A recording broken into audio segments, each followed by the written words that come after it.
நேற்று இந்தியன் படம் பார்த்தேன் நான். அந்த படத்தோட ரிவ்யூவாக சொல்கிறதா இல்லை இது என்னுடைய ஃபீட்பேக்னு வச்சுக்கலாம், ரிவ்யூன்னு வச்சுக்கலாம்.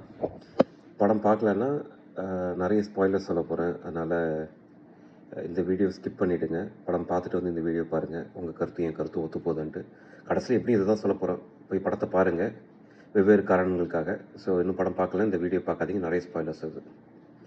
ஓகே, டு ஸ்டார்ட் வித், இதில் நான் ஒரு பெருத்த எதிர்பார்ப்போட போனேன். அது என்னுடைய தவறாகவும் இருக்கலாம், அவங்களோட தவறாகவும் இருக்கலாம். அந்த எக்ஸ்பெக்டேஷன் க்ரியேட் பண்ணதுக்கு நான் வந்து ஒரு மிகப்பெரிய கமலஹாசன் ஃபேன். அதனால் இந்த படத்தை நல்லா இருக்கோ நல்லா இல்லையோ நான் தேட்டரில் தான் போய் பார்த்துருப்பேன். லாஸ்ட் 25 வருஷமாக அவர் எடுத்த எல்லா படத்தையும் நான் தேட்டரில் குறைஞ்சபட்சம் ஒரு தடவையாக பார்த்துருக்கேன். சில படங்கள்லாம் 9 தடவை 10 தடவை கூட பார்த்துருக்கேன். ஸோ நான் மிகப்பெரிய ஃபேன். ஷங்கரோடைய எல்லா படங்களையும் ஜென்டில்மேன் தவிர நான் மற்ற படங்கள் எல்லாமே தேட்டரில் தான் போய் பார்த்துருக்கேன். ஸோ அவங்களுடைய சங்கரோட வளர்ச்சியும் என்னுடைய அடல்ட் லைஃப்பும் கிட்டத்தட்ட கோயின்சைட் ஆயிடுச்சு. ஸோ அதனால் என்னுடைய வாழ்க்கை வரலாற்றில் ஒரு பக்கம் சினிமாவுக்கு இருந்துச்சுன்னா அதில் ஒரு பற்றி சங்கருக்கு இருக்கும். ஸோ அவ்வளோ ரெலவெண்ட்டானவங்க அவங்க லைஃப்பில். ஸோ இந்த படத்தை நான் ரிவ்யூ எப்படி இருந்தாலும் போய் பார்த்துருப்பேன். ஸோ இங்கே இந்த படத்தை பார்க்குற நிறைய பேர் அந்த நிலைமையில் தான் இருப்பீங்க, இந்த 30+ ஏஜ் குரூப்பில் இருக்கிறவங்க. ஓகே, படம் எப்படி இருந்துச்சு? நான் க்ரானலாஜிக்கலாக போகிறேன், நிறைய ஸ்பாய்லர்ஸ் இருக்குது, to remind you again. So நீங்கள் படம் பார்க்கல, ஸ்டாப் பண்ணுங்கள் இந்த வீடியோவை. நான் லாஜிக்கலி சில விஷயத்தை நான் அக்செப்ட் பண்ணிக்கிறேன், நான் கொஷின் பண்ணாமல். இந்தியன் தாத்தாவுக்கு வந்து 100 வயசுக்கிட்ட ஆயிருக்கலாம், 100 வயசுக்கு மேலேயும் ஆயிருக்கலாம். அந்த வயசில் அவரால் இதெல்லாம் பண்ண முடியுமான்ற லாஜிக்கல் கொஷின் நான் வந்து டேரக்டருடைய டேக்கை நான் அக்செப்ட் பண்ணிக்கிறேன். அதை நம்ம அக்செப்ட் பண்ணல, அந்த படமே வராது. ஸோ சினிமேட்டிக் லிபர்ட்டி அவங்க எடுத்துக்கிட்டதில் எனக்கு ஓகே தான். ஸோ அந்த லாஜிக்கை நான் கொஷின் பண்ண விரும்பல. இந்தியன் தாத்தாவால் வந்து சில எக்ஸ்ட்ராடினரி விஷயங்களை செய்ய முடியுன்றதை நான் ஒத்துக்கிறேன். ஓகே, படம் ஓப்பன் ஆகும்போது நாடு அதே நிலைமையில் இருக்குது, இன்னும் மோசமாக இருக்குது. 1000லேயும் லட்சத்துலேயும் இருந்த ஊழல் வந்து கோடிகள்லையும் 1000 கோடிகள்லையும் லட்சம் கோடிகளையும் போயிடுச்சுன்றது தான் வந்து premise. So keeps getting worse. Indian தாத்தா வந்து லேட் 90s போன பிறகும் நாடு இன்னும் பெருசாக ஒன்றும் மாறலைன்றது தான் பேசிக் ப்ரிமைஸ். இந்த கான்டெக்ட்ஸில் சித்தார்த்தும் அவருடைய ஃப்ரெண்ட்ஸும் ஒரு யூடியூப் சேனல் நடத்துகிறாங்க, ஊழல் எக்ஸ்போஸ் பண்ணுறாங்க, அதெல்லாம் ஓகே. எனக்கும் அதில் நிறைய யூடியூப் வீடியோ பார்த்த மாதிரியே தான் இருந்துச்சு. ஏன்னா அவங்களும் யூடியூப் வீடியோவாக தான் எடுக்கிறாங்க. அதில் சங்கரோட க்ரியேட்டிவ் டச்சஸ் சில இடத்துல பார்க்கலாம். அது பிடிக்கலையான்றது வேறு விஷயம். அந்த இடத்துல க்ரியேட்டிவ் டச்சஸ் இருந்துச்சு. அப்படியே கதை போகுது. நாட்டில் ஊழல் மோசமாக வர்றதுனால அவங்க இந்தியன் வரணுன்றாங்க. ஸோ இந்தியன் கம்பேக் இண்டியன் ஒரு ஹேஷ்டேக் க்ரியேட் பண்ணுறாங்க. அப்போ தான் வந்து இந்தியன் எங்கே இருக்கிறான்ட்டு ரிவீல் பண்ணுறாங்க நம்மளுக்கு. இந்தியன் எங்கே இருக்கிறான்னு ரிவீல் பண்ணுறது வந்து கண்டுபிடிக்கிறது எவ்வளோ கஷ்டமாக இருக்குதோ அதை விட பார்க்குறது ரொம்ப கஷ்டமாக இருக்குது. தாய்ப்பேல ஓப்பன் ஆகுது. அந்த இடத்துல ஒரு 5 நிமிஷம் சாக போகிற வில்லனுக்கு ஒரு 5 நிமிஷம் சாங் வேறு காட்டுறாங்க. அதில் அதை வந்து விதவிதமாக இந்தியன் தாத்தா கொள்கிறாரு. இந்த அந்நியன் படத்தில் ஒரு கும்பிபாகம் பண்ண மாதிரி இந்தியன் தாத்தா விதவிதமான வர்ம கலையில் செய்கிறாரு. எனக்கு இதில் நிறைய ஐடியாலஜிக்கல் டிஃப்ரென்சஸ்லாம் இருக்குது. முதல் இந்தியன் தாத்தா வந்து ஒரு கொலை பண்ணும்பொழுது அந்த கொலையில் வந்து அவருக்கு கன்விக்ஷன் இருக்கும். இந்த கொலையை எதுக்கு பண்ணுறோன்றதுல அவருக்கு ஒரு தீர்க்கம் இருக்கும். அந்த கொலையை அவர் என்ஜாயும் பண்ணுறது கிடையாது. அந்த கொலையை வேறு வழி இல்லாமல் பண்ணுறாரு. ஒரு சுதந்திர போராட்ட வீரரோட மனநிலையில் தான் அவர் வந்து இந்த கொலைகளையும் பண்ணுறாரு. ஒரு வெள்ளைக்காரனை எப்படி குத்தி கொன்னாரோ அதே மாதிரி தான் ஒரு ஊழல்வாதியும் குத்தி கொள்கிறாரு. அதுதான் வந்து இந்தியனில் ஒரு எத்திக்கல் டைலமா கிடையாது அவருக்கு. பிளாக் அண்ட் ஒயிட் ஒரு பர்சன். இந்த இடத்துல இந்தியன் தாத்தா கொலை பண்ணும்போது என்ஜாய் பண்ணுறாரு. எனக்கு அது கொஞ்சம் ஷாக்கிங்காக இருந்துச்சு. இந்தியன் தாத்தா சைக்கோ கிடையாது. இந்தியன் தாத்தா வந்து கொலை பண்ணுறதை என்ஜாய் பண்ணுற கேரக்டர் கிடையாது. அவர் ஒரு நியாயத்துக்காகவும் ஒரு தர்மத்துக்காகவும் தான் உறுதியாக நினைக்கிற நம்புகிற ஒரு கொள்கைக்காகவும் கொலை பண்ணுறவர். அதுவும் கிட்டத்தட்ட 30 வருஷம் கழித்து வந்து ஹைபர்னேஷன்லேருந்து வந்து கொலை பண்ணுறவர் கொலையை என்ஜாய் பண்ணி பண்ணுறாரு. கொலையில் காமெடி பண்ணுறாரு. ஷங்கருடைய எண்ண ஓட்டம் எனக்கு புரியுது. குத்தி கொள்வது வந்து தான் காட்டிட்டோமே, நம்ம வேறு மாதிரி காட்டுவோன்ட்டு அவர் வந்து விதவிதமாக ட்ரை பண்ணிட்டுருக்காரு. பட் ரொம்ப ஆனஸ்ட்டாக சொல்லணுன்னா அதை ரசிக்க முடியல. என்னால் மட்டும் இல்லை, நான் தியேட்டர்னுடைய பல்ஸையும் ஃபீல் பண்ணேன். நிறைய பேர் ஃபோன் நோண்ட ஆரம்பிச்சிட்டாங்க, நிறைய பேர் உச்சி கொட்ட ஆரம்பிச்சிட்டாங்க. ஸோ சங்கர் சார் வந்து பிரம்மாண்டன்ற அவர் ஒரு டெஃபினேஷன் போட்டுக்கிறத அவர் ரீடிஃபைன் பண்ணணும்னு நான் நினைக்கிறேன். ஏன்னா இந்தியன் 1 வந்து பிரம்மாண்டம் இருந்துச்சு. ஆனால் இந்தியன் 1 அடிநாதம் வந்து பிரம்மாண்டம் கிடையாது. அதில் இருந்த கதை, அதனுடைய கரு, அந்த சேனாபதியோட கன்விக்ஷன், அதுதான் அந்த படத்தை கேரி பண்ணிச்சு. ப்ளஸ் ஏஆர் ரஹ்மானோட மியூசிக்கு இதெல்லாம் சப்போர்ட் பண்ணுச்சு. பட் அந்த கதையோட கோர் ஒரு தாத்தாவுடைய கோபம்.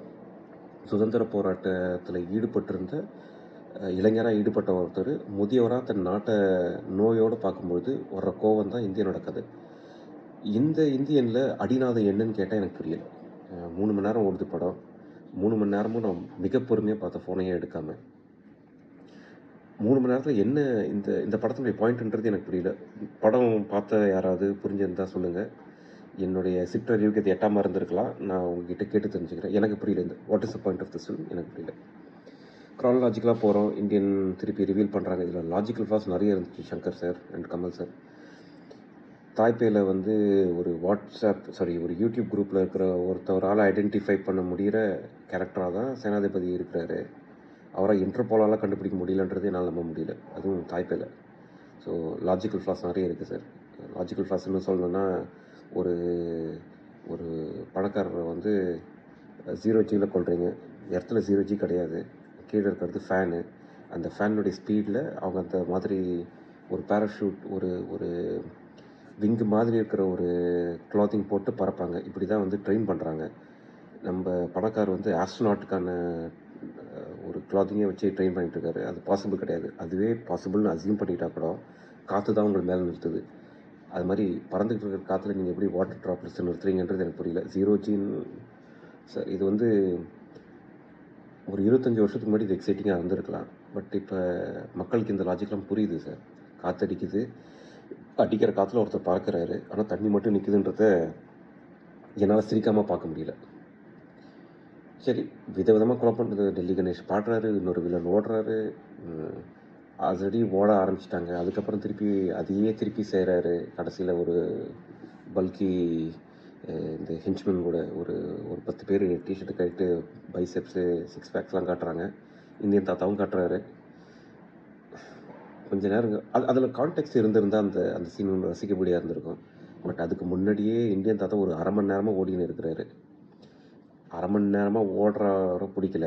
அதுக்கப்புறம் திருப்பி ஓடும்போது பிடிக்கல, சுடும்போதும் ஒன்றும் பண்ண முடியலை. அதுக்கப்புறம் ஒரு 10 பேர் அவர் அடிக்கிறான்றது பார்த்து பண்ணுங்கள் சார். சங்கர் சார், நான் இந்தியன் டிவி எப்படியும் பார்ப்பேன். நீங்கள் போட்ட ஹூக் எனக்கு பிடிச்சிருந்துச்சி. அதில் இன்னொரு வீரசேகரன் சேனாதிபதியாக இன்னொரு எபிசோடு வருது. நீங்கள் அதை மட்டும் எடுத்தால் கூட நான் ரொம்ப ரசித்து பார்த்துருப்பேன்னு தான் நினைக்கிறேன். பட் இந்தியன் டிவி நான் பார்க்க போகிறேன். முடிஞ்ச வரைக்கும் முயற்சி பண்ணுங்கள் அதை கரை தேத்துறதுக்கு. And special mention to Anirudh. என்ன மென்ஷன் கேட்குறீங்களா? ஆசைப்படுறது கொஞ்சம் மியூசிக் பரவாயில்லன்னு பண்ணுங்கள் சார். இதில் வந்து தாமரை இலை தண்ணீர் மாதிரி உங்கள் மியூசிக்கும் படமே ஓட்டலை ஃபஸ்ட்டு.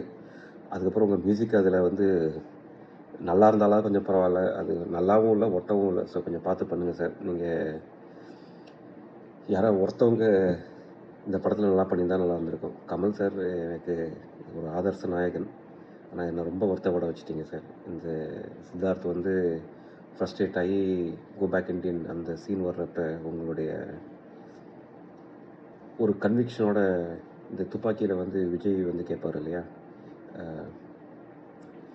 என் தீவிரவாதி மட்டும்தான் வந்து உயிரை கொடுக்குற ரிஸ்க் எடுக்கணுமா, நான் எடுக்கக்கூடாதான்னு கேட்பார். அது ஒரு அந்த படத்தில் ஒரு முக்கியமான மூமெண்ட். அது நாட்டை அடிக்கிறதுக்கு அவன் உயிரை கொடுக்க தயாராக இருக்கும்போது நாட்டை காப்பாற்றுறதுக்கு நான் உயிரை கொடுக்கறதுக்கு நான் தயாராக இருக்கணும், என் குடும்பத்தை சாக்ரிஃபைஸ் பண்ணுறது தயாராக இருக்கணும்னு சொல்கிறது ஒரு மொமெண்ட். அது மாதிரி ஒரு மொமெண்ட்டாக ஆயிருந்திருக்கலாம். அது இந்தியன் தாத்தா வந்து சித்தார்த் கொடுக்குற ரெஸ்பான்ஸு அந்த ஒரு மொமெண்ட்டாக இருந்திருக்கலாம். பட் அந்த இடத்துல ஒரு மியூட்டட் ஆகிட்டார். நான் அந்த இடத்துல எதிர்பார்த்தேன் ஒரு பவர்ஃபுல் மொமெண்ட் இருக்கிற இடமா மாறி இருந்திருக்கலாம். பட் ரொம்ப ஃப்ளாட்டாக போயிடுச்சு இந்த படம். நான் உட்காந்து ஒரு இளையராஜா கான்சர்ட்லேயோ உட்காந்து காசு கொடுத்து உட்காந்து ஆர்வமாக கேட்குற மாதிரி ஒரு படமாக இருந்திருக்க வேண்டியது. அந்த இன்டென்சிட்டியோடு நான் பார்த்துருக்க வேண்டியது. ஏதோ பாசிங்கில் ரேடியோவில் கேட்ட ஓரமாக ஏதோ கேட்குற பாடு மாதிரி ஆயிடுச்சு எனக்கு. ஸோ மிக மிக வருத்தத்தோடு இந்த படத்துலேருந்து வெளியே வந்தேன் நான். பாதி வலி இந்த படத்துக்கு இவ்வளோ காசு கொடுத்து இவ்வளோ நேரத்தை விரயம் பண்ணிட்டுமேன்ட்டு. மீதி வலி வந்து நான் பெரிதும் ரசிக்கிற creators Kamal sir and Shankar sir வந்து இவ்வளோ டிஸப்பாயிண்டிங்கான ஒரு படம் கொடுத்ததுக்கு. இந்த படத்தோட மேக்கிங்கில் எனக்கு எந்த பிரச்சனையும் இல்லை. இந்த படத்தில் ஸ்டோரியும் வீக்கு, ஸ்க்ரீன் ப்ளே அதை விட வீக்கு, கேரக்டரைசேஷன் ரொம்ப வீக்கு. ஸோ இதெல்லாம் கொஞ்சம் அடுத்த படத்தில் முடிஞ்சிச்சுன்னா பார்த்து பண்ணுங்கள் சார். அவசரப்பட்டு பண்ணிடாதீங்க, கொஞ்சம் டைம் எடுத்தாலும் கரெக்டாக பண்ணுங்கள். இது வந்து உங்களுடைய ஒரு மிகப்பெரிய ரசிகரின் ரிவ்யூ எடுத்துக்காமல் வேண்டுகோளாக எடுத்துக்கோங்க. அடுத்த படத்தையும் நான் பார்க்க தான் போகிறேன். அதில் மாற்றம் இல்லை. ஆனால் உங்கள் படத்தில் மாற்றம் இருந்தால் எனக்கு நல்லாயிருக்கும். தேங்க்யூ.